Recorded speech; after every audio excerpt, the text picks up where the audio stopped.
Good morning everyone. Current affairs की series में 30 सितंबर पे पहुंच चुके हैं और आज के इंपॉर्टेंट करंट अफेयर्स जो होंगे उससे डिस्कस करने वाले हैं।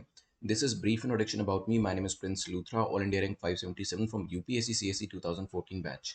आप लोगों ने सीसेट के वीडियो की डिमांड करी थी, तो सीसेट का वीडियो जो है ऑलरेडी अपलोड कर दिया गया है। जो लोग 2021 में एग्जाम देने चाह रहे हैं उनको वो वीडियो काफ़ी ज़्यादा हेल्प करेगा concerning scoring at least 67 marks in paper number 2, that is CSAT.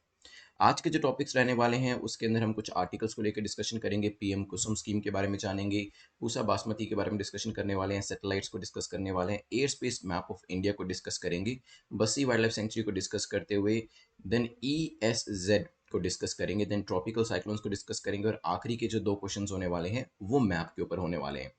चलिए जल्दी से अपने टारगेट को सेट करें, कितना आप स्कोर करेंगे। जो कट ऑफ रखी गई है वो 6 मार्क्स की है। 6 या 6 से ज़्यादा स्कोर करते हैं then you will be in the safe zone, तब आप सेव जोन में आ जाएंगे। बट हाँ, आप जितना भी चाहें टारगेट को सेट कर सकते हैं यहाँ पर। जो लोग इस साल एग्जाम दे रहे हैं उनको एटलीस्ट 50 मॉक टेस्ट करके जाने। अगर आपने ऑलरेडी 50 का टारगेट अचीव कर लिया है देन कॉन्ग्रेचुलेशंस, उन्हें एनालाइज ज़रूर करिएगा। अदरवाइज आप यूपीएससी की जो मॉक टेस्ट सीरीज है उसको ज्वाइन कर सकते हैं, यहाँ पर 50 मॉक टेस्ट दे सकते हैं। इसके अलावा आपका all India free mock test जो है उसका लिंक भी नीचे डिस्क्रिप्शन में दिया गया है, उसे ज़रूर अटेम्प्ट कर लीजिएगा। वीकली बेसिस पे ये होता है, 12 सितंबर से शुरू किया गया था और वीकली बेसिस पे आपको एक नया मॉक टेस्ट मिलता है जिसमें आप अपनी परफॉर्मेंस को कंपेयर कर सकते हैं ऑल इंडिया लेवल पे। चलते हैं आज के पहले क्वेश्चन के ऊपर। The first question talks about if the government makes discrimination in the matter of providing aid to any education institution on the ground that it is under the management of a minority, religious or linguistic, which of the following article will be violated? तो question पूछ रहा है कि अगर भारत सरकार किसी भी तरीके का डिस्क्रिमिनेशन करती है किसी भी तरीके की फैसिलिटी प्रोवाइड करने में एक ऐसे एजुकेशन इंस्टीट्यूशन को जो रिलीजियस या लिंग्विस्टिक माइनॉरिटी के तौर पर कैटेगराइज किया गया है, तो कौन सा आर्टिकल वायलेट होता है। 10 सेकंड में आपके शुरू कर देता हूँ। रीसेंट सुप्रीम कोर्ट का एक जजमेंट आया था, उसी से ये रिलेट करता है, क्योंकि सुप्रीम कोर्ट ने ऑब्जर्व किया कि जो गवर्नमेंट सहायता देती है, ठीक है, getting aid from the government, वो हमारा फंडामेंटल राइट नहीं है। Article 30 of the constitution states that right of minorities to establish and administer education institution। और आर्टिकल 30 सब आर्टिकल 1 कहता है कि जितने भी माइनॉरिटीज हैं, all the minorities whether based on religion और language shall have the right, उनके पास राइट होना चाहिए कि वो अपने एजुकेशन इंस्टीट्यूशन को बना सकें, एडमिनिस्टर कर सकें जिस तरीके से वो चाहते हैं। और आर्टिकल 30 सब आर्टिकल 2 कहता है कि गवर्नमेंट जो है उनको डिस्क्रिमिनेट नहीं करना है किसी भी एजुकेशन इंस्टीट्यूशन के अगेंस्ट में on the ground that it is under the management of minority. तो यहाँ पे दोबारा से सुने, आर्टिकल 30 सब आर्टिकल 2 क्या कहता है कि government should not discriminate against any education institution. किस ग्राउंड पे? सिर्फ इस ग्राउंड पे कि वो माइनॉरिटी इंस्टीट्यूशन है या फिर उसकी जो मैनेजमेंट है वो माइनॉरिटी इंस्टीट्यूशन के तौर पे करी जाती है। जब सहायता दी जानी है उस टाइम पर आप ये डिस्क्रिमिनेशन नहीं कर सकते। आंसर क्या होगा? C will be the correct answer. ठीक है, चलिए चलते हैं यहाँ से आगे बढ़ते हैं, क्योंकि रीसेंट सुप्रीम कोर्ट की ये एक वर्डिक्ट थी, एक स्टेटमेंट जो है सुप्रीम कोर्ट के द्वारा दी गई है, तभी इस तरीके के क्वेश्चन जो है स्टैटिक पोर्शन से आ सकते हैं। अदरवाइज देखिए आर्टिकल 30 क्या है, ये तो आपका स्टैटिक पोर्शन में आता है, लेकिन हाँ क्योंकि करंट अफेयर्स में इसका जिक्र किया गया है तो ये स्टैटिक का पोर्शन इंपॉर्टेंट हो जाता है। सेकंड क्वेश्चन को देखते हैं। Second question talks about PM Kusum scheme. PM Kusum scheme को लेकर पूछा है, बताएं कौन सी स्टेटमेंट करेक्ट है। तो आपको करना क्या है, जो पीएम कुसुम है जो टॉपिक है उसको करना है अंडरलाइन, करेक्ट या इनकरेक्ट जो पूछा है उसको डाली सर्कल में। अब देखिए one by one statement. Setting up decentralised grid connected renewable energy power plants on barren में। इसके अंदर क्या इस चीज का फैक्टर है या फिर इस चीज का एक कंपोनेंट रखा गया कि हमें क्या करना पड़ेगा, डिसेंट्रलाइज्ड ग्रिड को सेटअप करना पड़ेगा और फिर यहाँ पर उसे कनेक्ट करना पड़ेगा रिन्यूएबल एनर्जी पावर प्लांट्स। हो सकता है कि ये एक फैक्टर के तौर पे लेकर आया गया हो। Installation of stand alone solar agriculture pump, solar agriculture pumps जो है उनको इंस्टॉल करना पड़ेगा। Solarisation of grid connected agriculture pumps. तो तीन चीजें आपको दी है यहाँ पर, और आप सोचिए इसमें से कौन कौन से कंपोनेंट्स के तौर पे रखा गया पीएम कुसुम स्कीम।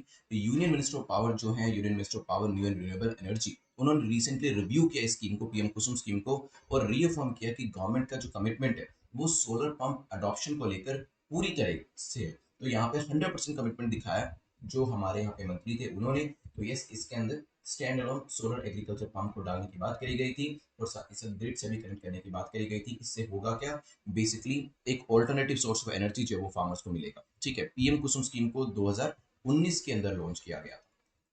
ठीक है, और एम क्या था? एम यही था कि फार्मर्स को एक्सेस मिले reliable day time solar power का, इरिगेशन का पावर सब्सिडीज जो है उनको रिड्यूस करना, किया जा सके और साथ ही साथ एग्रीकल्चर को डीकार्बनाइज किया जा सके, क्योंकि इसके थ्रू उनको क्या मिल रहा है, इनके थ्रू उनको रिन्यूएबल एनर्जी मिल रही है और उनको एक डिसेंट्रलाइज ग्रिड जो है वो यहाँ पे सेटअप करने के लिए प्रावधान बनाए जा रहे हैं। ठीक है, ये चीज ध्यान रखिएगा। तो यहाँ पर for setting up 10,000 megawatt of decentralised grid connected to renewable energy power plant on barren land, ये कंपोनेंट रखा गया था कि इसमें 10,000 मेगावाट का एक डिसेंट्रलाइज्ड ग्रिड बनाया जाएगा। और यहाँ पर यह भी कहा गया था कि जो stand alone solar agriculture pumps हैं अराउंड 17 लाख 17.5 लाख के आसपास उसको इंस्टॉल किया जाएगा और then 10 lakh grid connected agriculture pumps जो है वो भी लेकर आए जाएंगे। तो तीनों स्टेटमेंट ठीक होने की वजह से आंसर क्या हो जाएगा, D will be the correct answer. अभी इसको रिव्यू किया गया, 2019 की स्कीम है, वैसे तो कोई नई स्कीम नहीं है, लेकिन हाँ न्यूज में क्यों होती, क्योंकि अभी पावर मिनिस्टर के द्वारा इसे रिव्यू किया गया है और अपने कमिटमेंट को रीअफर्म किया गया है। चलिए चलते हैं थर्ड क्वेश्चन के ऊपर, जो कि पूसा बासमती 1979 पूसा बासमती 1985 को लेकर है। तो यहाँ पे एक स्पेसिफिक टाइप दी है बासमती की और उससे पूछा है कि क्या ये जेनेटिकली मॉडिफाइड राइस है, हर्बिसाइड टॉलरेंट राइस है, फोर्टिफाइड राइस है या फिर नन ऑफ द अबव। आपको बेस्ट आंसर चूज करना है। यहाँ पर सोचिए, 10 सेकंड का टाइम आपके पास है, क्या आंसर होगा, फिर करते हैं एक डिस्कशन इसको लेकर।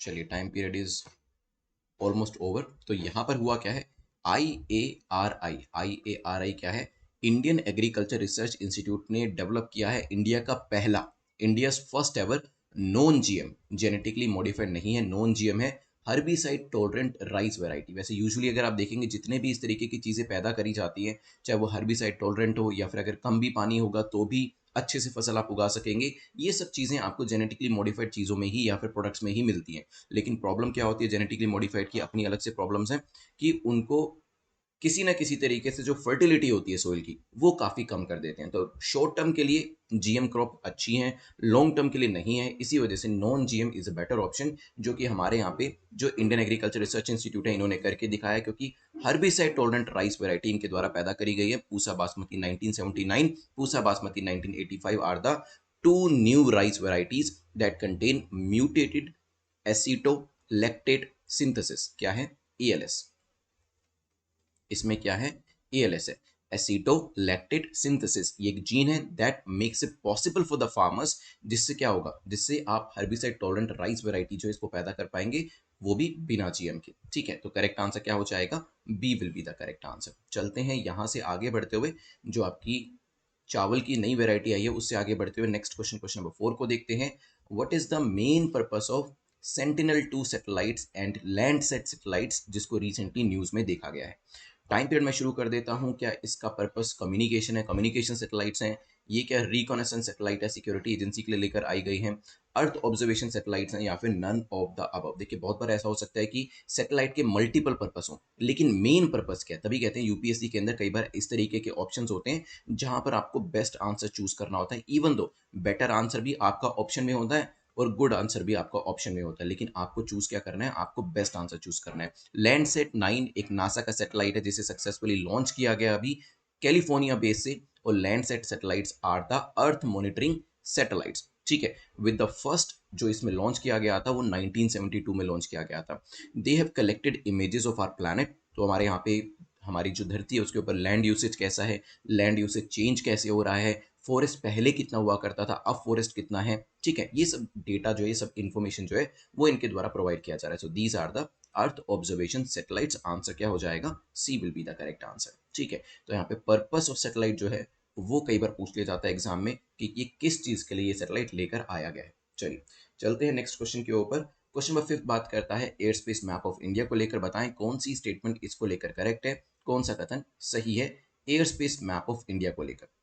नाउ पहली स्टेटमेंट कहती है ये अलाउ करता है सिविलियंस को कि वो ड्रोन्स जो है ऑपरेट कर सके, और साथ ही साथ नो फ्लाई जोन को डिमार्केट करता है। हो सकता है it is developed by NIC, national informatics centre हमारा जो है उसके द्वारा मीटी के साथ मिलकर इसे बनाया गया है। 10 सेकंड का टाइम मैं शुरू कर देता हूँ आपका, सोचिए इसके बारे में क्या आंसर होगा।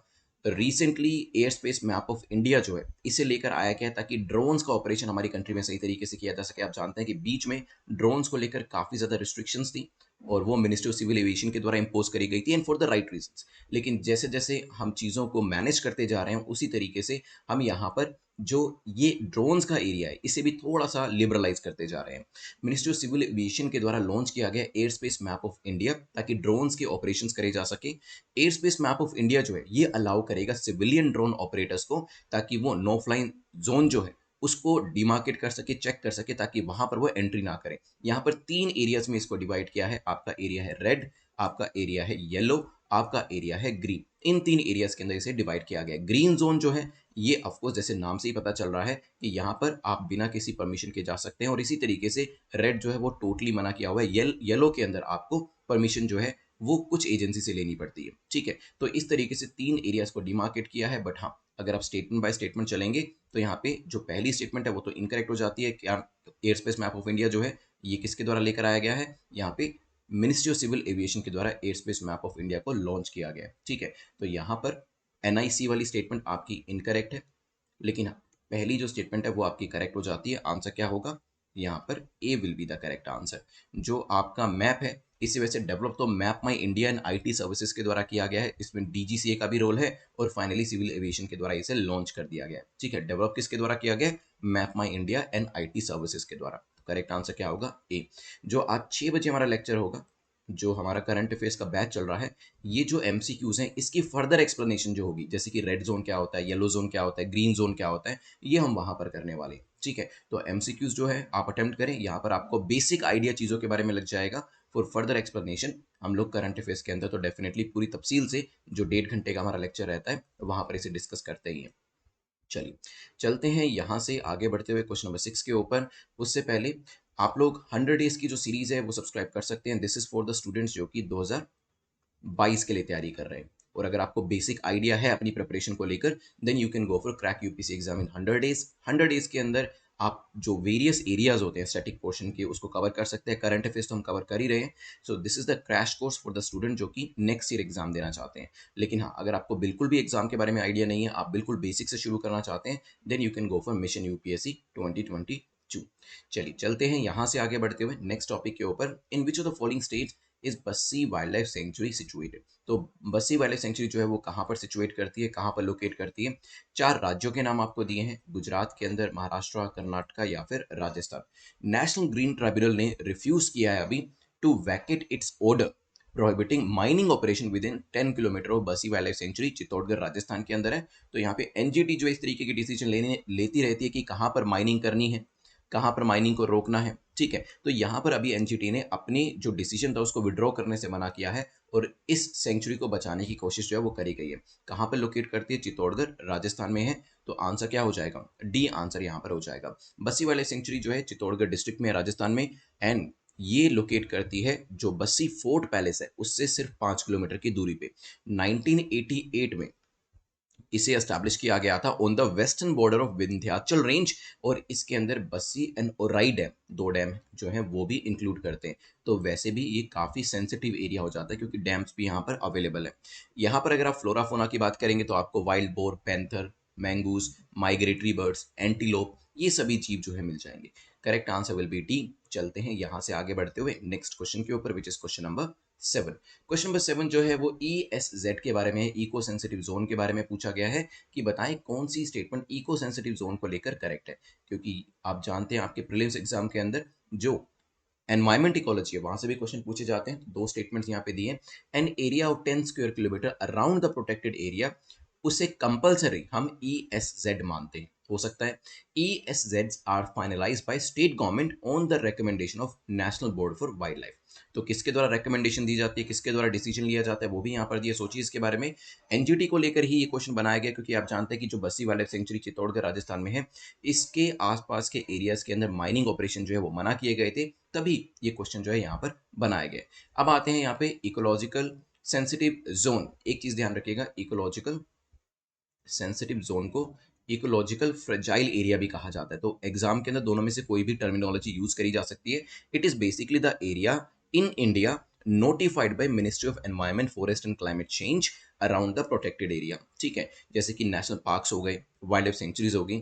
जो ESZ का कॉन्सेप्ट है ये 2002 में आया था, कोई नया कॉन्सेप्ट नहीं है, और 2002 में इसे लेकर आया गया और उसके बाद इसे इंप्लीमेंट किया गया। It adopted a strategy that held that area जो है 10 किलोमीटर रेडियस के अंदर, ठीक है, 10 kilometre radius of the protected area should be declared as ecological fragile zone and activities जो होगी वो यहाँ पर रेगुलेटेड तरीके से करी जाएगी, मतलब फ्री फ्लो नहीं रहेगा एक्टिविटीज का, क्या रहेंगी एक्टिविटीज जो है वो रेगुलेटेड तरीके से करी जाएंगी। ठीक है, so this is not the 10 square kilometre area around the protected area, rather 10 kilometre की रेडियस की बात करी जाती है।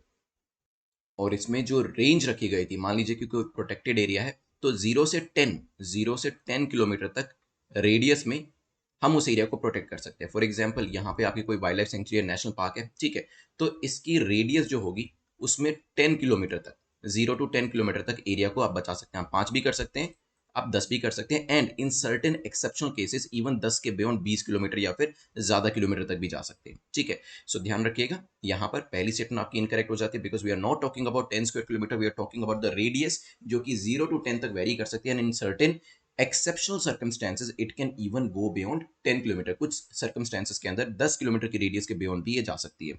अगर हम सेकंड स्टेटमेंट की बात करते हैं, इकोलॉजिकल सेंसिटिव जोन या इकोलॉजिकल फ्रेजाइल एरिया जो होता है ये प्रोटेक्टेड एरिया है जिसे फाइनलाइज किया जाता है एक एक्सपर्ट कमेटी के द्वारा जो कि ministry of environment forest climate change की द्वारा बनाई जाती है। ठीक है, तो यहाँ पर ये चीज ध्यान रखिएगा, national board for wild life का यहाँ पे रोल नहीं है, और यहाँ पर ये जो ministry of environment forest climate change की एक्सपर्ट कमेटी होती है ये प्रेजेंट करती है अपने प्रपोजल को स्टेट गवर्नमेंट को और फिर उसे फाइन ट्यून किया जाता है। दोनों स्टेटमेंट गलत होने की वजह से आंसर क्या हो जाएगा, D will be the correct answer. ठीक है, यहाँ पर मैप के ऊपर मैंने आपको दिखाए हुए हैं जो इंपॉर्टेंट हमारे areas.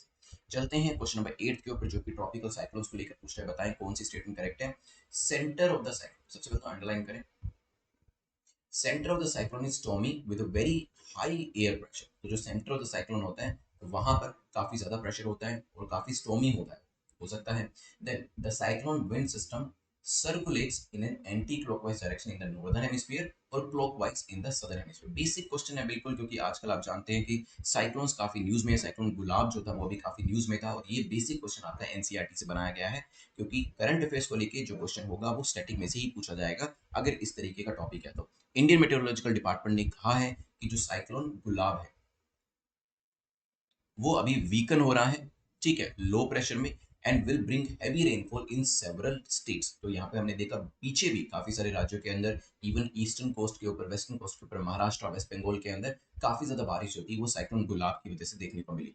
Centre of the cyclone जो होता है, जहां पर साइक्लोन की आई होती है, जिसे कहा जाता है आई ऑफ द साइक्लोन, वो सबसे काम एरिया होता है। ठीक है, वहां पे लो प्रेशर होता है और सबसे काम एरिया होता है, तो पहली स्टेटमेंट इनकरेक्ट हो जाते हैं। Basic NCERT text book question था ये तो।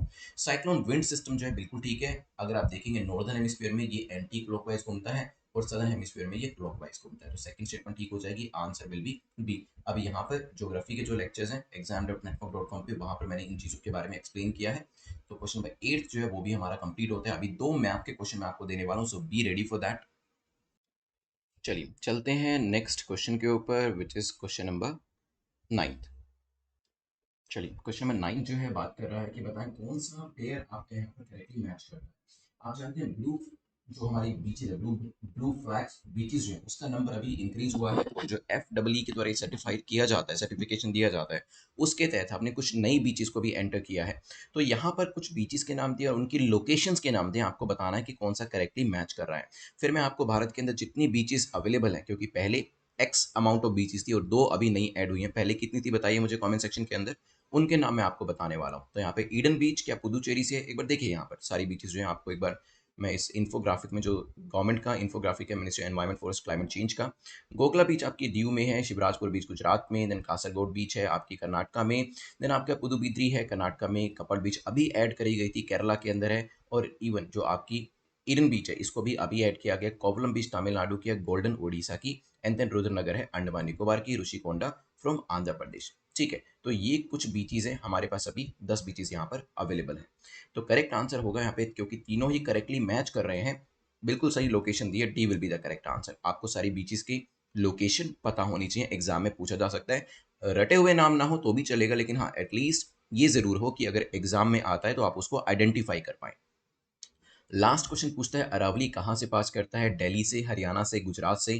10 सेकंड का टाइम शुरू कर देता हूँ। राजस्थान से करता है, ये तो सभी को पता है, ये तो हम जब स्कूल में थे तब से मैप के ऊपर ड्रॉ करते आ रहे हैं अरावली को, लेकिन वैसे और कौन कौन से राज्यों में से होकर जाता है ये आपको बताना है। So basically it starts from Delhi, Haryana से होते हुए गुजरात, राजस्थान में तीनों चारों जगहों से रादर ये जाता है। ठीक है, एक बार मैप के ऊपर भी मैं आपको दिखा देता हूँ। सो शुरुआत होती है इसकी दिल्ली हरियाणा से और फिर राजस्थान से होता हुआ गुजरात में ये खत्म होता है। तो अरावली जो रेंज है आपकी वो इन्हीं राज्यों के है, सारों राज्यों के अंदर। तो यहाँ पे दिल्ली हरियाणा राजस्थान से होते हुए गुजरात तक। ठीक है, चलिए यहाँ पर जो टॉपिक्स हमारे कंप्लीट हो गए, जल्दी से मैं आपको रिवाइज करा देता हूँ। और रिवीजन हमारी जो होगी 2 मिनट के अंदर होगी, एक्टिव रिवीजन रहने वाली। उसके बाद मैं आपको क्वेश्चन ऑफ द डे जो प्रीलिम्स का है वो देने वाला हूँ। तो यहाँ पे एक्टिव रिवीजन का मतलब है कि जैसे ही क्वेश्चन आपके सामने स्क्रीन पे आता है उसका आंसर दीजिए, जो भी चीज़ें हमने उसके बारे में आज पढ़ी हैं, और साथ ही साथ जो चीज़ें मैं एक्स्ट्रा पूछता हूँ उसका भी आंसर देने की कोशिश करिएगा। तो यहाँ पर हमने एक पर्टिकुलर आर्टिकल को लेकर पूछा था, माइनॉरिटी इंस्टीट्यूशन से रिलेट करते हैं, जल्दी से आर्टिकल का नाम बताएं। So that is article number 30। Then next question में हमारा डिस्कशन हुआ था पीएम कुसुम स्कीम के बारे में, किसानों के लिए क्या इसके अंदर सोलर पंप की बात करी गई है, यस और नो आंसर करिएगा।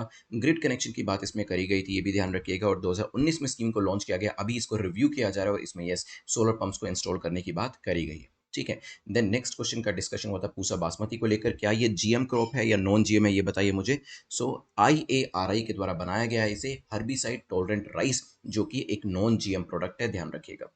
इससे आगे बढ़ते हुए नेक्स्ट क्वेश्चन, क्वेश्चन नंबर 4 में हमारी बात हुई थी जो कि लैंडसेट उपग्रहों को लेकर थी। और यहाँ पे लैंडसेट सैटेलाइट्स जो हैं वो कौन सी किस तरीके की सैटेलाइट्स हैं। देखिए 1972 से लैंडसेट सैटेलाइट्स जो हैं उनको अर्थ ऑब्जर्वेशन के लिए लॉन्च किया जा रहा है, तो ये भी ध्यान रखिएगा।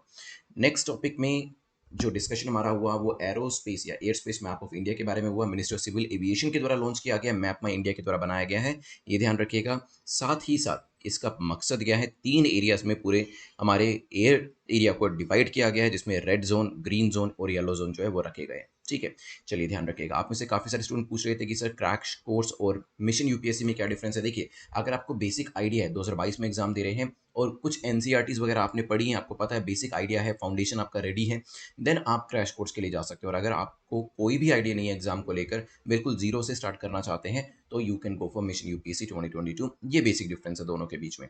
देन हमारा नेक्स्ट डिस्कशन हुआ था बस्सी वाइल्ड लाइफ सेंचुरी को लेकर, कहाँ पर लोकेट करती है, लोकेशन मुझे बताएं। इकोलॉजिकल सेंसिटिव जोन के बारे में मैंने आपको 10 किलोमीटर रेडियस वाली बात बताई थी, so it is in Chittorgarh district Rajasthan के अंदर। इसके आगे डिस्कशन हमारा इकोलॉजिकल फ्रेजाइल जोन को लेकर हुआ था, तो ये किसके द्वारा लेकर आया गया ये बताएं। तो ये ministry of environment forest climate change जो है वो यहाँ पर इन्वॉल्व रहती है, ध्यान रखिएगा। नेक्स्ट क्वेश्चन नंबर 8 के अंदर ट्रॉपिकल साइक्लोन्स क्लॉकवाइज कहाँ पर होते हैं, एंटी क्लॉकवाइज कहाँ पर होते हैं बताएं। जो सेंटर ऑफ द साइक्लोन होता है वो काफ़ी शांत होता है, स्टॉर्मी नहीं होता है, वेरी लो प्रेशर होता है। तो नॉर्दर्न हेमिस्फीयर के अंदर एंटी क्लॉकवाइज, सदर्न के अंदर क्लॉकवाइज, ये चीज़ इंपॉर्टेंट है, ध्यान रखिएगा। फिर हमने मैप रिलेटेड क्वेश्चन देखे, कुछ 2-3 बीचेस का नाम रिकॉल करके बताएं जो हमने देखी थी, उनकी लोकेशन भी आपको पता होनी चाहिए। अभी 2 नई बीचेस जो एंटर करी गए हैं उनका नाम भी आप मुझे बता सकते हैं, कौन सी नई बीचेस का एंट्रेंस यहाँ पे देखने को मिला है। अरावली कहाँ कहाँ से होके जाता है जल्दी से बताएं। Rajasthan is the correct answer, but what about other states and UTs, Delhi Haryana Gujarat भी इसमें शामिल है, जैसा मैप के ऊपर आप देख सकते हैं। चलिए मैं आपको question of the day they देता हूं, जो हमने पिछले लेक्चर में क्वेश्चन डिस्कस किया था, जिसका आंसर आपको देना है, ये देखने के लिए कि क्या आपको पुरानी चीजें याद है कि नहीं है। हमने जुदीमा राइस के बारे में देखा था, जुदीमा राइस वाइन, इसको भी जीआई टैग मिला है। जीआई टैग 10 साल के लिए दिया जाता है, और जीआई टैग जो है ये दिया जाता है डीपीआईटी, मिनिस्ट्री ऑफ कॉमर्स के द्वारा। ये जुदीमा राइस जो है, ये वाइन जो है, ये कौन से राज्य से आते हैं, इसका आंसर मुझे कमेंट सेक्शन में जरूर दीजिएगा। आज का जो लेक्चर है वो हमारा कंप्लीट हो चुका है, अपने मार्क्स कमेंट सेक्शन में जरूर लिख दीजिए। अक्टूबर 10 के बाद जो आपको मेंस के क्वेश्चंस हैं वो भी मिलना शुरू होंगे, जिनके आंसर आप मेंस और इंटरव्यू के ग्रुप में आसानी से कर पाएंगे। ठीक है, टेलीग्राम का लिंक नीचे डिस्क्रिप्शन में दिया है, जहां पर आपको इस लेक्चर की पीडीएफ मिल जाएगी। Thanks for watching this video, have a nice day, take care, good bye.